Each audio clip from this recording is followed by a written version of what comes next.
মধ্যে আরেক লক্ষ্মী ছানা এসে উপস্থিত হয়েছে। তোমার নাম বলো। রোল নম্বর কত? আচ্ছা, তোমার দলের নাম কি? তোমার দলের দলনেতার নাম কি? আচ্ছা, তুমি কোন ক্লাসে পড়ছো? তুমি বড় হয়ে কি হতে চাও?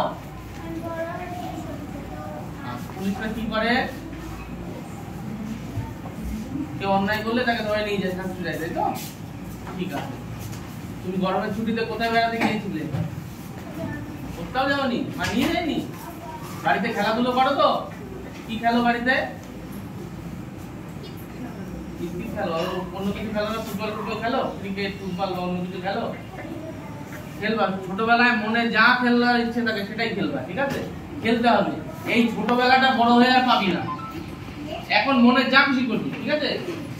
বড় হলে এই আনন্দটা কিন্তু আর পাবে না। আর সকাল সন্ধ্যা পড়তে বসো তো?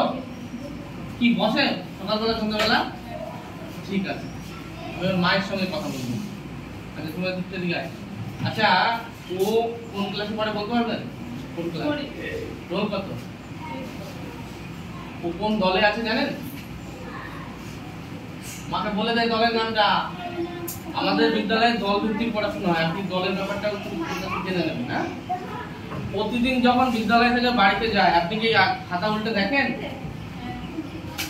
ও যখন হাতের লেখা করে ডেটটা লিখতে পারেন? আপনি নিজে ডেট লিখতে পারেন? আপনি ওকে বলবেন ডেট লিখতে খাতার উপরে, ঠিক আছে? আর সকালবেলা সন্ধ্যাবেলা যাতে পড়তে বসে এটা আপনাকে দেখতে হবে। সন্ধ্যাবেলা আপনি টিভি দেখেন?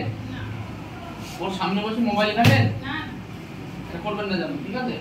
ওকে ওর দিকে নজর দেবেন, ঠিক আছে? ওর স্বপ্ন পুলিশ হবে, খুব ভালো কথা। ওকে লম্বাও আছে, তা ওকে কিন্তু এই স্বপ্নটা দেখাতে হবে যে বাবু তুই ভালো করে পড়, হ্যাঁ, খেলাধুলাও কর, তোর কিন্তু জীবনটা আরো সুন্দর হবে, ঠিক আছে? ওই জন্যই আপনাদের ডাকা, মাসে একবার করে স্কুলে আসবেন, ঠিক আছে? ঠিক আছে।